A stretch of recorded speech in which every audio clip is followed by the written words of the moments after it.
Tagalog ng bilang ng Tagalog. Isa,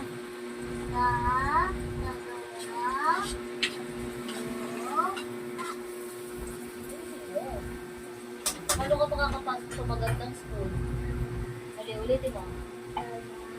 Isa ulit. Dalawa. Tagalog.